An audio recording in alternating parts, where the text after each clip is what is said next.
Great. Well, without further ado here, let me go ahead and get started. Hello, everyone. My name is Gwen Stembridge, and I am the Director of Education and Partnerships at Nonprofit Vote. I will introduce our other speakers as we go along today.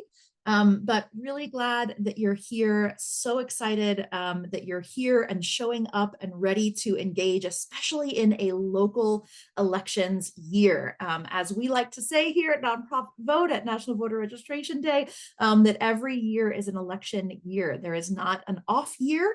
And so this is one where we happen to be focused on local elections, which is so exciting. Often these elections are really impacting the direct experience of residents and community members in a really direct way. So thank you for engaging, for showing up to learn more, and be there for your communities to build a better world for us all. I'm going to give you a little overview of what the next hour or so will look like. Welcome. We are welcoming you currently. We're reviewing the agenda now. I'll give you a few highlights from Nonprofit Vote, and then I'll pass it over to Cheyenne Sapp, the Campaign Director for National Voter Registration Day, kind of help us set the stage for the next few weeks here leading up to NVRD and then also to November 4th elections. And then we're going to pass it over to our great friend, Michelle Cantor-Cohen from Fair Election Center, who will walk us through these 50 state guides. Y'all, these are great resources. These have been reviewed by attorneys. We'll get into it as we go, but really excited for you all to get this in your hands and be able to share this out to your partners. And then we will have some time for audience Q&A. So again, please put those questions in the Q&A section so we can keep them organized and make sure we keep track of your questions. We will answer as many as possible verbally in the moment here. And then if there are other or further questions, we'll give you an opportunity to get those answers and to communicate via email later on. And then many of us here are coming from community organizing backgrounds, and we would be remiss if we did not end with a call to action. So we've got that as well, and then we'll get us wrapped up. So that's how we plan to spend our time here. I wanted to give you this reminder that as 501c3 organizations, we're engaging folks on a non-partisan basis. So this is not the space to focus on campaigns or on specific candidates. We are really approaching this on a nonpartisan basis. And also none of the content in this webinar should be interpreted as legal advice. If you do seek legal guidance, please contact an attorney. So these are our speakers for today. As I've said, these are really experts in the field, and we're excited to bring everyone to the table here. A little bit about Nonprofit Vote, for those of you who are not familiar. We are coming up on 20 years of being formed as an organization. And really our goal is to equip you all as nonprofit leaders with the tools that you need to build a more inclusive democracy, to make sure that voices are heard, that all of the voices in our community have the opportunity to be heard at the ballot and by our elected leaders. So that's us and our work. We've got this webinar series, we've got an online resource library, and we're the managing partner for National Voter Registration Day. We're really hoping that what you'll take away from this webinar is an understanding of these guides. So to give you little previews here, these are 50 state guides on running voter registration drives or doing voter registration. So this really is about the goal audience for us here is those of you who are doing these voter registration drives, those of you who are registering voters. Some of you might have been doing this for literally decades. And some of you, this may be your first introduction to how to register voters. And so we welcome you all and really hope that you can benefit and get something out of this. This will really be about how to use that state guide that we've developed. These websites for your state or your county elections office might be a little complicated to get through. They might not have been updated in ways that make it really clear what the laws and what the boundaries are around registering voters. So our goal with these guides is to give you really clear instructions and guidelines so that we can make sure that you are staying within the law. So we've had these reviewed over the years, and then most recently this past year, to ensure you get the most accurate and updated information. So we hope you'll get a working knowledge of these laws, and then really talking points to share with your volunteers to ensure that as you're training them, you know what that law is. You've got some commonplace language that you can use when you're training volunteers to register voters. Now I'm going to pass it to my colleague, Cheyenne Sapp, who is our campaign director for National Voter Registration Day. On to you, Cheyenne. Thank you, Gwen. Wonderful to see all 300 of you, 337 to be exact. It is a big year, obviously, and we're just so happy to have your partnership and support. And thank you to our managing partner, Nonprofit Vote, for hosting this very important conversation. My name is Cheyenne. I'm the campaign director for National Voter Registration Day. I see so many of you in the chat who are already signed on to partner in the day, and those who have signed on in the past. I recognize those organizations, so thank you for the continued support. You guys are truly the engine that keeps this machine running. So we thank you for your hard work and dedication. We are going to get into this webinar, which is jam-packed with information. But before we start, we are now 27 days away from National Voter Registration Day, if you can believe it. This year, it is on September 16th. So if you haven't already, now is your chance to join 2,000 other local organizations who have already signed up to be 2025 partners, which is fantastic.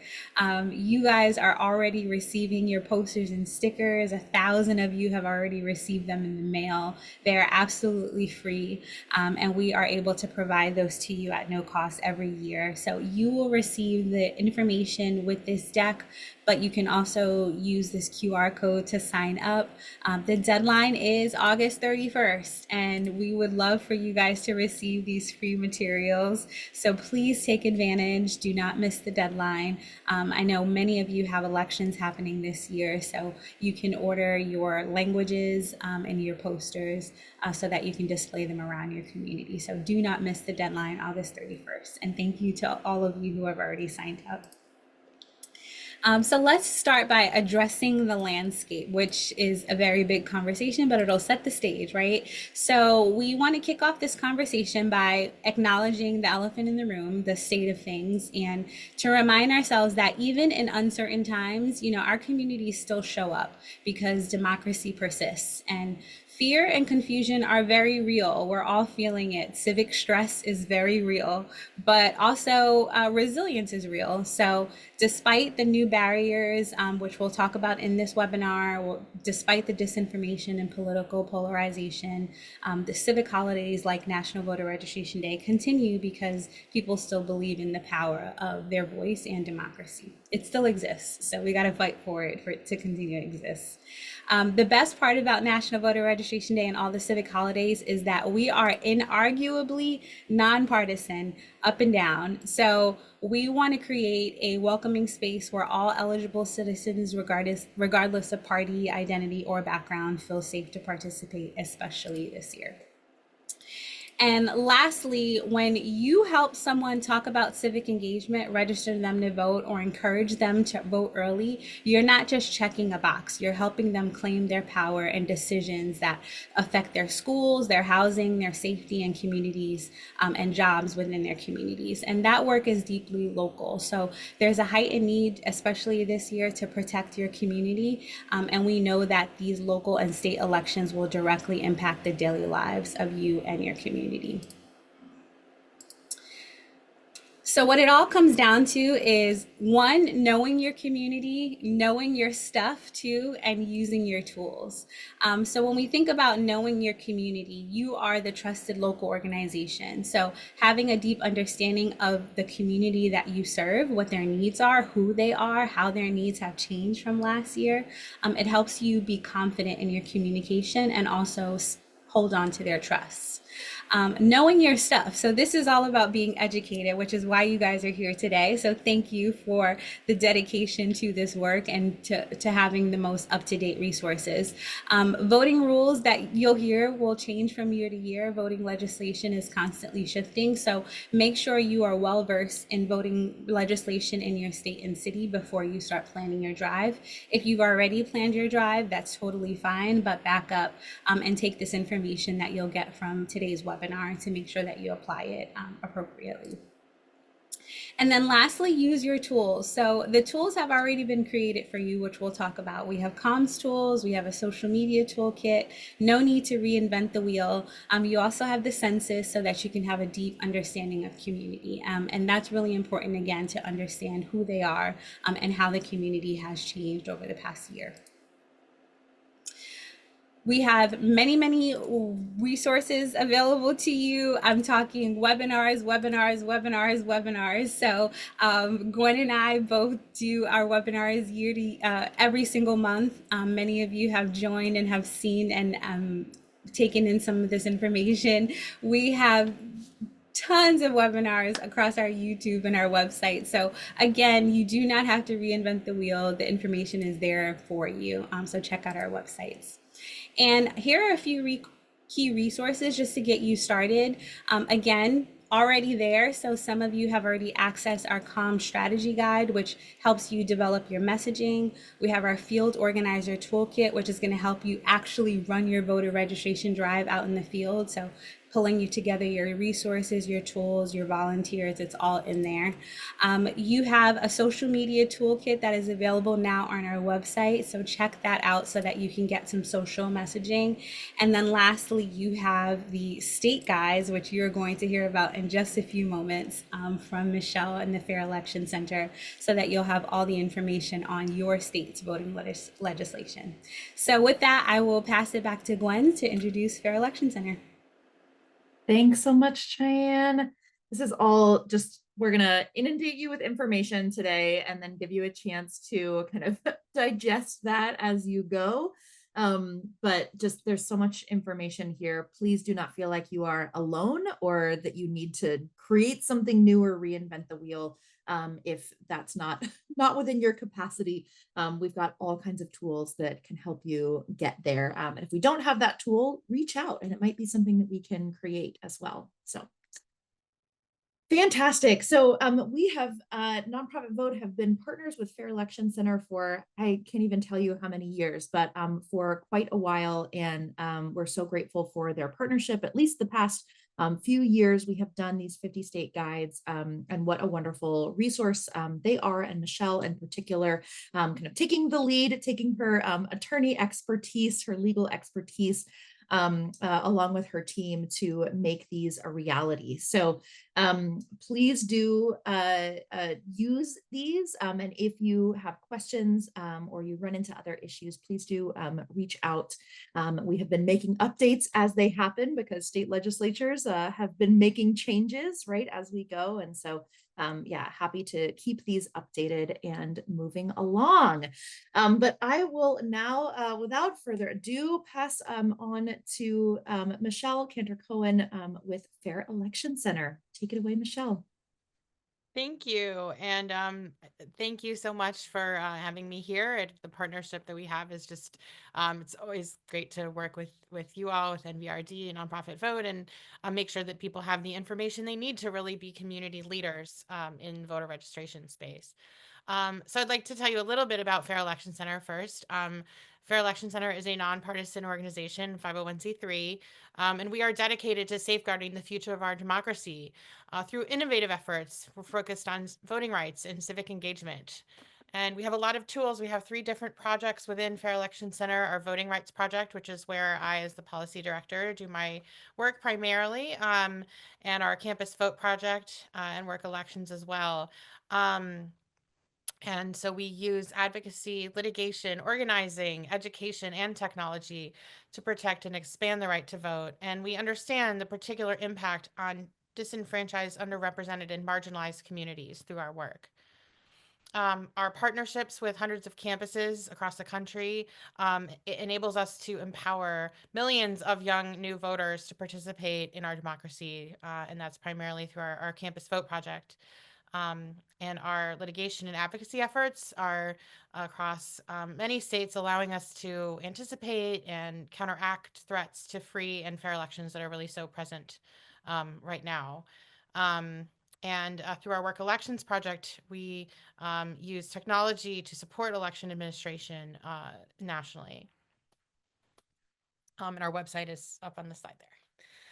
So quick disclaimer, a legal disclaimer, we provide through our guides and in this webinar information, we provide best practices. We cannot provide legal advice as part of this presentation or in our guides. As stated before, but just to reiterate, if you do need legal advice on some of these tricky issues or anything, please get in touch with an attorney who is admitted to the bar in your state. So why help others register to vote? And many of you, this is very familiar, but some of you may be new to this and not as familiar. So I wanted to talk about this a little bit. People trust leaders and community members from their own communities, from their own environment and experience. And so local organizations, more than any other, are really trusted sources of information that people look to as a guide and to involve them in what is happening in the community. So community organizations can reach people who've never been asked to register. One reason why a lot of folks who are not registered to vote aren't is that simply nobody has asked them. And so community organizations play such a critical role in that. And then, the logistics are a barrier for a lot of folks of getting their forms turned in, understanding what needs to be filled out, and how to do that correctly. And so organizations are really in a good place to help people with those logistics that create barriers to registration and voting. Okay, so one reason that we have these 50 state guides is that, just to take a step back, voter registration itself has rules that vary from state to state. And that's just the way our system is, that for the most part, while there's certainly some federal legislation on voting, most voting rules are set by states. Some of the universal rules are that you can't vote if you're not a U.S. citizen in state and federal elections. You can't vote if you're not registered in all but one state, which is North Dakota. But everywhere else, whether you register before election day or on election day, depending on your state rule, you have to be registered before you vote. But there is no national registration system, and based on where you live, there are different rules everywhere about voter registration. And that includes, of course, the rules that apply to voter registration drives, community voter registration work. So that takes us to our next slide, which is about our 50 state registration drive guides. So our guides are updated every year in partnership with Nonprofit Vote. And they go through the rules and the protocol for holding voter registration drives. We often call community voter registration drives in every state. And so these really go through the state by state rules, regulations for organizations that are planning to host voter registration events or plan a longer term drive sort of event that goes more than one day program. Sorry, that was what I was looking for. And so for the most accurate information, you should check with your local elections office. Meeting with them is a really important best practice. There's also the Secretary of State's website, which in many of the guides is referenced. And those are really a great primary source of timely guidelines, because we do our best to keep everything updated. But you should also look to your local election officials' resources, because they're the ones running elections. The link to all of the state registration drive guides is on the slide below, and I'm sure will be shared a bunch going forward after the webinar as well. What's included in the guides? So first of all, we have key dates and registration deadlines that you have up at the top. And that section lists the registration deadline for generally, so what all voters have to follow, but also many states have specific deadlines that are applicable to voter registration drives that are different from just the general voter facing deadline. So it's really, really important to look at that deadline and to make sure you understand when applications have to be turned in based on the state's rule, because it is often not the same as when is the general deadline to register to vote in the state. Um, and then we have links in here to the state registration forms and the state resources. A lot of states put out a guide to doing voter registration work in their state. So those are generally linked up under getting started, under where that first column is, and the forms are, the state form is generally linked where that second circle just appeared there on the right column. This varies in terms of the layout. It does vary a little bit by state because different states that have different rules are going to maybe look a little different, but there's a section on the state form in every guide. And then the guide covers state-specific requirements, such as in some states I've mentioned, but drive-specific deadlines to turn in those forms. Then in a number of states, there's a requirement to either register with the state or election officials, otherwise register the drive or the person or people collecting forms with those election officials. So we have sections that go over that and that point you to what you should be looking out for there. There are training requirements in some states where the canvassers or the organization, depending on the rule, has to take the state provided training. You should always be training as a best practice. You should always be training your canvassers, no matter what the rules say about training. But you should know that in some states, in addition to training your canvassers or volunteers in the way that works for your organization, you also may have to take a training that is put out by the election official. There are also rules about how volunteers or canvassers can be paid, and at times that extends to anything of value. So take a look at those, even if you're planning on running a volunteer-based drive. Just take a look at what it says, and bring questions to your election officials. We also cover restrictions on who can collect forms. There are some states where you have to be a citizen or over 18, or in one case, a resident of that state, in order to collect anyone's form. So it's another important aspect that the guides cover. So why are these guides important? How can they be used? They're really an educational tool, as has already been mentioned, for your staff, for your volunteers to use before running the drive. Um, and there is really wide variation in these state rules. It's very, in some ways, it's hard to summarize because there are so many differences between states. There are some states that are very restrictive. There are some that have just a few rules, or almost no concerns that one would think of as restrictions, but still have things that you just need to be mindful of. Some states require organizations to register in advance with the election official or complete training, as we mentioned. Those states tend to have highly regulated things going on where it's really important to work with the election official and just know what you need to know to make sure that you're in compliance. There are a couple of states that don't allow third parties to conduct voter registration drives at all. We'll get to that in a little bit. So before your drive, read through the state guide, make sure you're familiar with the rules and deadlines, and especially those turnaround deadlines. I really can't say that enough. I apologize for repeating myself, but it is just so important to to get those forms in on time. Um, make sure your volunteers have access to the information, because it can help highlight key information for them.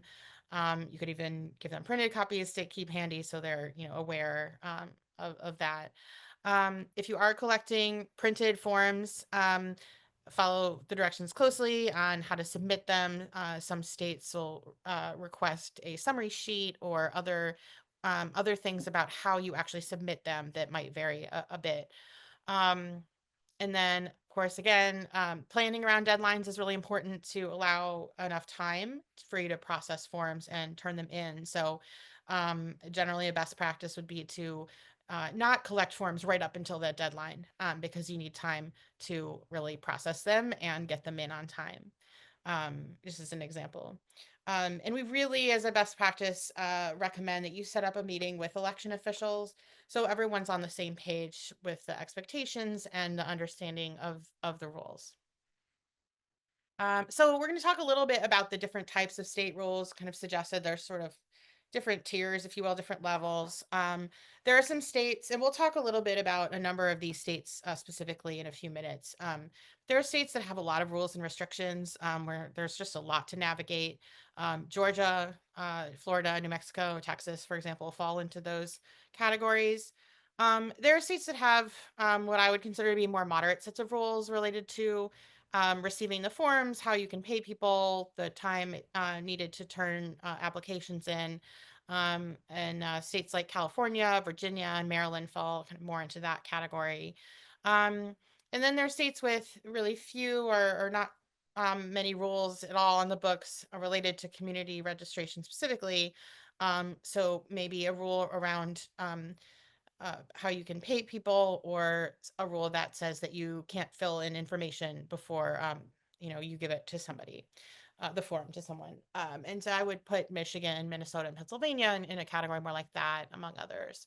Um, and then we have two other categories here. There are a couple of states, a handful of states that have documentary proof requirements to register to vote, and in some elections or all elections. Arizona, Louisiana, and Wisconsin are the main states at this point that fall into that category. Um, there's some pending litigation in a few of those states, so always stay tuned for updates. But those are the main states with those issues.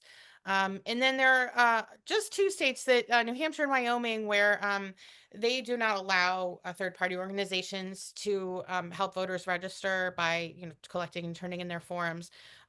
They are not subject to the National Voter Registration Act, which is the basis for mail registration forms that really underlies a lot of the ability to do voter registration. So uh, just be aware of that if you're interested in organizing in those states. Florida is a state that has a really restrictive scheme for rules around registering um, to vote. So organizations have to register with the state and provide information about the organization and their employees before they can collect applications. So in Florida, and this is this whole paragraph here is specific to Florida, there are restrictions on who can serve as a canvasser or volunteer. And there are deadlines that apply to what they call third-party voter registration organizations. If you see 3PVRO for the Florida folks, that's what we're talking about, that are different from the general registration deadline, and there are various penalties if those deadlines are missed. There's a requirement of providing a receipt to applicants and certain information from the organization that has to be written on the registration form itself. And don't worry, this is all covered in the guide. So I'm saying this all very quickly, but just as an example of like all the different things that are contained in these guides for these states. So and organizations in Florida have to provide a cover letter identifying any suspected fraudulent applications. I will mention there's some litigation relevant to some of these requirements that's pending. So again, stay tuned. But that is sort of the current state of things with Florida. So in Georgia, there are also a number of rules. So organizations conducting community voter registration work have to provide certain notices to applicants. There are limits on the information that can be kept by organizations conducting drives. That often plays a role in sort of post-drive organizing. So it's something to be aware of. And specific deadlines apply to groups turning in forms, and also organizations have to provide summary, or they're asked to provide summary information with those forms. Okay, I know I saw some folks from Texas in the chat. Um, so you may be familiar. I think for time, just take a look. New Mexico has a lot going on.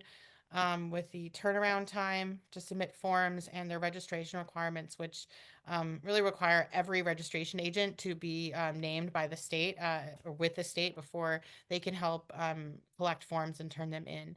And there's some logging and tracking requirements, so folks doing work there should definitely talk with county clerks about those requirements. Um, Texas, unfortunately, one of the most restrictive places to do voter registration because for a number of reasons, but the main one, some of the main ones being that the volunteer canvasser who collects the application has to be deputized by the county where that applicant lives. So it's not based on where the volunteer lives, it's based on where the person who is registering to vote lives. So there are limits on who can be deputized as well. You have to, among other things, you have to be a Texas resident. And another issue in Texas is that you cannot bundle registration applications and send them in the mail. They all have to be personally delivered to by a volunteer deputy registrar to the county official. So individual applicants can mail them in themselves, but the drive cannot do so. Um, Definitely take a look at Texas if you are planning to do work there. So a few places we could talk about more moderate issues. In California, the requirements change based on whether canvassers are paid or volunteer. There's also a deadline specific to voter registration drives. So look out for that in the guide. Um, in Maryland, there are restrictions who can serve as a canvasser and some training requirements if you get more than 25 applications from an election official in a day. So just take a look at that. Virginia has a system that if the organization obtains more than 25 forms from election officials, they have to follow the state's training and registration requirements. So there's also a receipt and a drive specific deadline. So again, take a look at the guide. Those are some of the issues to look out for there. Um, there are then states, of course, that have a few restrictions to be aware of that we cover here. Some of those examples are that a number of states have rules related to compensation. The most common one is the rule that people cannot be paid per registration form collected. That includes states like Pennsylvania, Michigan, Minnesota. There are definitely others as well, and that rule is consistent with Fair Election Center's recommended best practices that people be paid not per form, but based on their time or something like that. That's not per registration at all. Some states also have rules that you can't mail someone a pre-filled form if you're interested in doing mail work. So some opportunities to do that are limited in certain states to blank forms rather than pre-filled forms. And other states have some rules that, for example, if you're helping someone fill out the form physically, like doing the writing for them because they might have a disability or aren't able to read or something like that, that if you're helping them physically fill out the form, a number of states have the volunteer doing that, put their information on the form. So this is really important. The SAVE Act, which I'm sure many of you have heard about, it's a federal bill that would require documentary proof of citizenship, but it's really important to know that it has not passed. It has not been passed and signed. It has is as some of you may know, it has passed the House, but it is not in effect. And that means that the vast majority of Americans are not required to show documentary proof of citizenship to register to vote. And so because of all the talk about the SAVE Act, which is, if it were implemented, it would definitely be really terrible for voter registration. Because of all that talk, I think it's really important that people understand that it is not it is not in effect, and that there may be confusion about that because of the conversations about the SAVE Act. There are a couple of states that do, in theory, allow voter registration drives, but that do have documentary proof requirements. Arizona is one. There are proof of citizenship and proof of residence requirements in Arizona to register to vote in state and local elections, and is related to use of the state voter registration form. So take a look at the guide on that. And then Louisiana has a newly effective state law on proof of citizenship to register to vote. There's a lawsuit, I think two lawsuits going on right now on that issue, and some of the implementation is unclear. So that's definitely an area of, checking with your election officials on the state of things there. Um, and finally, Wisconsin has a documentary proof of residence requirement that's been really difficult for voter registration drives to operate there for some years now, unfortunately.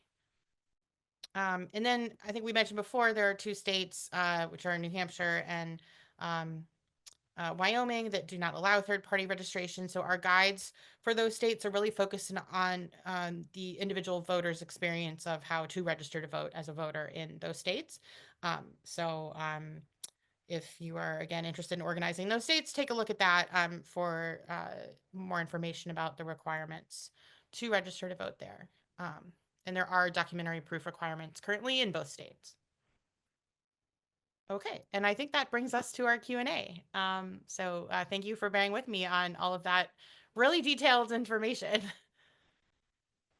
Thank you so much, Michelle. Yes, such detailed information. And I really wish we could do this in so much detail for each one of those states. But just a little round of applause here for Michelle and taking the time to walk us through all of those that are so detailed.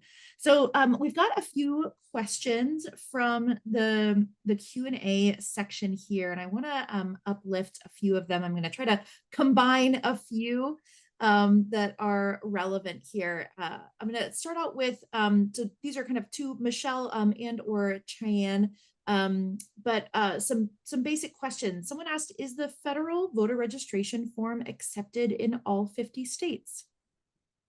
So it's not all 50, but it is most. There are, I think it's 44 states that are subject to the NVRA that have to accept the form. There are a few others that choose to accept this form either by state policy or state statute. The guides actually do refer to the federal form as well, and state whether in those, especially in those 6 states, whether the form is accepted there. Yeah, great. Thank you. Thank you. The next question here is, do the policies in the highly restrictive states generally only apply to collecting of paper registrations? And then if that state has online registration, can organizers point people to the state's online portal instead? So generally speaking, the restrictions are around paper forms. Double check again, look in the guides, because if there are rules specific to electronic registration issues, they should be in there. I believe that California may be a state, going by memory here, so please forgive me, but I believe that California may, you should take a look on what it says about electronic registration there. In a lot of cases, because the portal is a voter's direct access to the online, the state's registration system. If you're talking about these states, like register to vote Florida.gov or something like that, then those rules wouldn't apply if the voter who's registering is actually the one, essentially, if they're the one doing the registering, and doing the directly providing their information to the state. That's a generalization, though. You should, take a look at the rules. Absolutely. Yeah. When in doubt, check with an attorney in your state. But these are really great questions. We've got a couple of questions around higher ed institutions. So one is about whether it's still permissible for federal work study students to conduct voter registration. This may not be information that we have. So if we don't, I can refer folks. I don't think I have that information on my fingertips right now. Maybe we can. Great. I recommend, we have great friends at Campus Vote Project who can assist there. I know that they have some resources there as well. The other question was just, we get this one a lot around registering college students. Do they register in the state where they are going to college, or the state where they are coming from, or maybe where they grew up from? How do we kind of find information? Where do you find information about that? How do you advise folks like that? Sure. So, generally speaking, students can have a choice about where they register to vote because it's generally about where someone feels like is their home base. So, students might feel that their home base is their campus, their community where they are engaged every day. But they also may feel that their home base is their family's home, where they came from to attend school. You The main thing to know is that you can't be registered in more than one, so you do have to make a choice. But then once you make that choice, different states have sometimes have website information on how they recommend students um, fill in the form, or some of them have explicit information such as like students can register to vote on campus or at home they with their family. Our voter guides, which is a different resource from the state voter registration drive guides, our Fair Election Center's voter guides do have some information on student voter registration. So you can check out our website for that information as well. Look for our voter guides. Great, thank you. These questions are also kind of similar. One question is, can an organization pay postage for voter registration forms? And a similar question, can you do a prize giveaway for volunteers that complete the most applications? Kind of, where can we apply funding here? Okay, so these are questions that you really should seek legal advice on in your state. Great. Excellent. Yep. That gets just a little specific there. Here's one that I'd love to hear from maybe Cheyenne first, and then Michelle, if you have anything to add. But this question's with so many groups working to register new voters, what are some tips to reach this population? So new voters, what are some of the ways we get new voters into the system here? Well, new voters can qualify young people. They can also qualify new citizens. So that kind of goes back to knowing who it is that you're speaking to and doing some audience research. We have many materials and resources available for both. You can talk to high school students through maybe partnerships with schools and go in and do presentations in the classrooms to like graduating seniors. So that's one type of messaging. And then with new citizens, I used to do citizenship swearing in ceremonies, and that's a completely different type of conversation. So you just want to know the background so that you know those talking points and what's going to be most relevant so that you can really tailor the information to that particular audience. Great question, great answer there. I will also just to speak to the legal questions. We have great friends at Alliance for Justice and Boulder Advocacy, and they actually have a tip line. I'm gonna ask if Sugalema Lynch, who's our wonderful state partnerships manager, who's helping a lot in the backstage portion of today's webinar. Sugalema, if you're able to share the link there to Boulder Advocacy and Alliance for Justice, and their tip line is really great. A really great resource that you can go to for that, in addition to a state attorney. Oh my goodness, so many great questions. Can we talk about this question is not just about registration, but kind of what happens after registration? How do we follow up with voters, and particularly newly registered voters, to assure that they actually show up to the polls and vote? Are there some best practices? Cheyenne, there's got to be a webinar about that somewhere, right? I feel like we've done that before, but what are some tidbits and some advice there? We definitely have webinars on that about that follow up. You can do something like a pledge where you are able to reach out to them and check in with them. That is a great way that you stay connected to the voter, but then also maybe guide them through the voting process. They often have questions after they register to vote. So if you do a pledge to vote, you are able to contact them. And then there's other ways, like you can kind of connect with them via social. You can ask them to follow your channels. There's many ways that you can stay connected to them. Find the most relevant way so that you can check. You can also encourage them to go on to the state website to look up their status. You can go on and look up their status of if they've registered to vote. And then that is a great way to follow up and continue the conversation. Fantastic. Yes. Next question here. These are all so great. this person asked, are we aware of any states that have outright stated that platforms like TurboVote are not allowed during registration drives? I'm not sure about this, if there's specific information there. So, sorry. Okay. Platforms like TurboVote use the federal voter registration form. So as far as um, voters' ability to just use those platforms and fill it out and mail them in themselves, I'm certainly not aware of any state that accepts the federal form that would have an issue with that.